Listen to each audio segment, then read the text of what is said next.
done very well. She's our young blood. She's my pram. And she will be presenting to you this morning current treatment of retinoblastoma. Thank you very much, Dr. Jeanette. You're my inspiration as well. Okay. So today I would like to talk about the current treatment of intraocular retinoblastoma. So the goal of treatment of retinoblastoma is to save life, save the globe, and then save the vision. In sometimes when you cannot save the globe, it's necessary to do the enucleation to save the patient's life.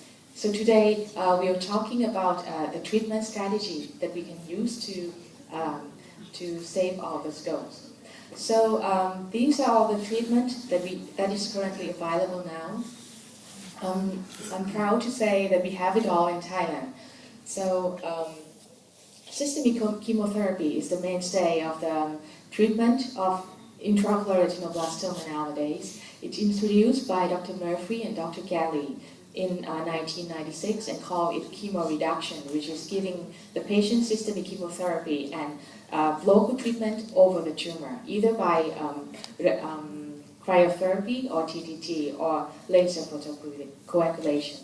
Various agents and dosages vary during centers, but the most widely used one are the CEV regimen. It can use as a primary treatment for treatment-naive retinoblastoma, secondary treatment for retinoblastoma who doesn't respond to the other treatment modalities, used as a chemoprophylaxis in high-risk retinoblastoma, who will talk about it later, orbital retinoblastoma prior to enucleation to prevent metastasis.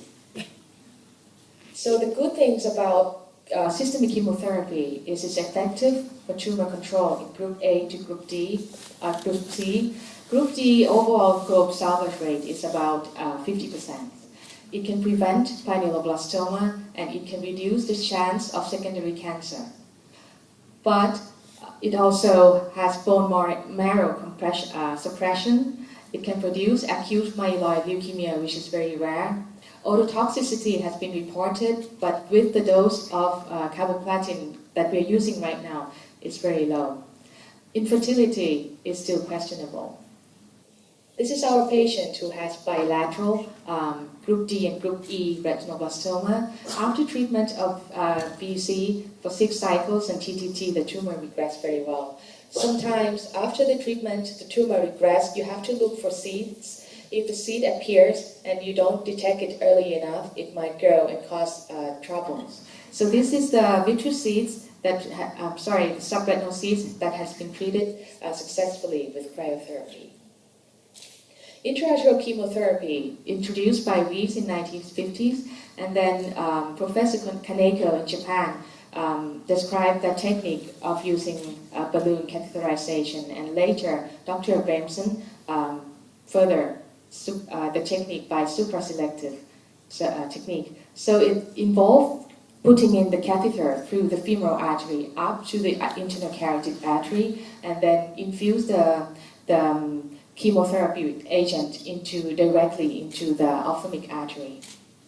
So you can use the balloon to occlude the distal internal carotid, or you can just put the catheter pinch in the ophthalmic artery. It can use as a primary treatment, which has a better outcome than used as a secondary treatment. Treatment agents were melphalan, carboplatin, topotecan, and methotrexate. Being the most common use are melphalan and topotecan right now. The good thing is that it's effective as equal to systemic chemotherapy, but it cannot prevent pinealoblastoma. It cannot reduce the chance of second cancer, or it cannot prevent the metastasis. So with the child who has genetic positive, germline mutation, retinoblastoma, or bilateral disease, I recommend using systemic chemotherapy to prevent those risks. Also, intraarterial chemotherapy is not available worldwide because it requires treatment facilities and skillful surgeons for doing this. Ocular complications occurred that we don't see it before in systemic chemotherapy. This is our example of the cases who respond well to IAC, but we see the complications that we don't see in systemic chemotherapy, such as vitreous hemorrhage, intraarterial precipitations after IAC, poor choroidal and retinal perfusion. So I just say it's effective, but use it cautiously. Subtenon chemotherapy has been proven in the long-term study that it's not effective to use as monotherapy. It is used as an adjuvant treatment combined with systemic chemotherapy in Group D and Group EI. Complications include periocular edema, optic atrophy, or ocular motility disorders.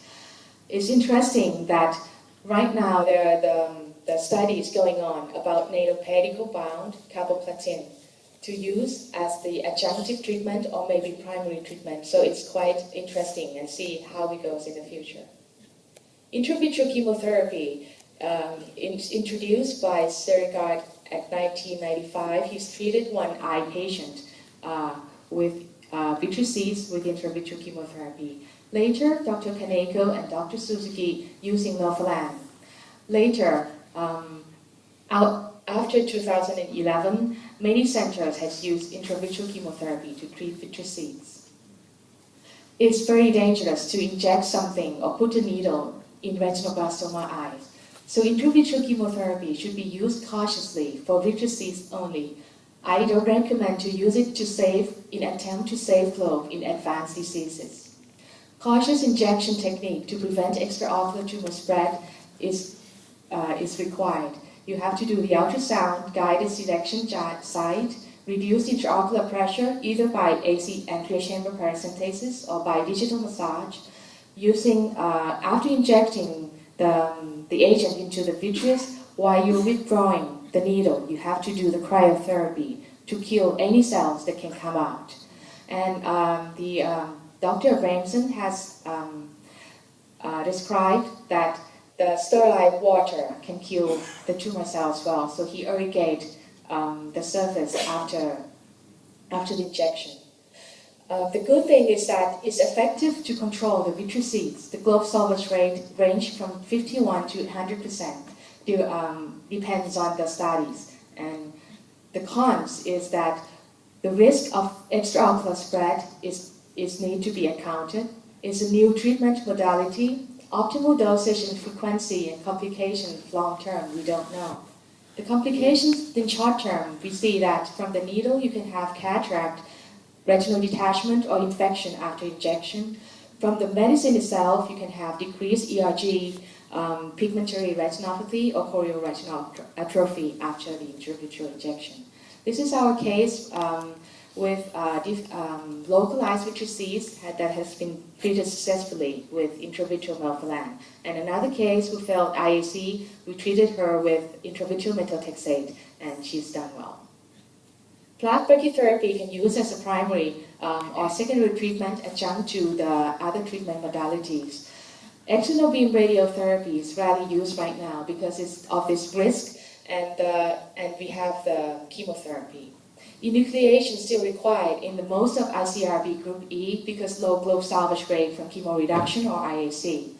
But it's not the end of the treatment. I would like to emphasize here that we have, in Thailand, we are a country with severe staging of retinoblastoma. So after you do the enucleation, you have to look at the pathology really carefully and look for these high-risk features, which is involvement of the post-laminar optic nerve, choroidal involvement more than 3 millimeters, anterior chamber involvement, or any choroid or any optic nerve. If the patients have those risk factors, you have to give them systemic chemotherapy to prevent systemic metastasis. So right now, today I'm concluding my slides here. This is all the current treatment of retinoblastoma that we have right now. Thank you very much. Any question for Dr. Gomez? And also, is the next speaker, Dr. Santosh Hanover, is he here? He's not here.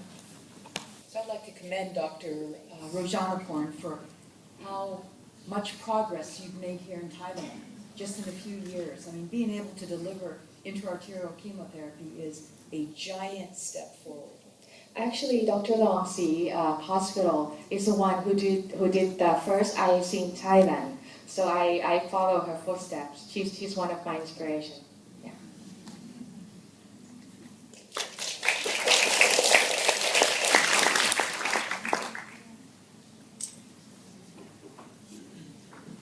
Next speaker, no need for introduction. Everyone knows Professor Carol Shields from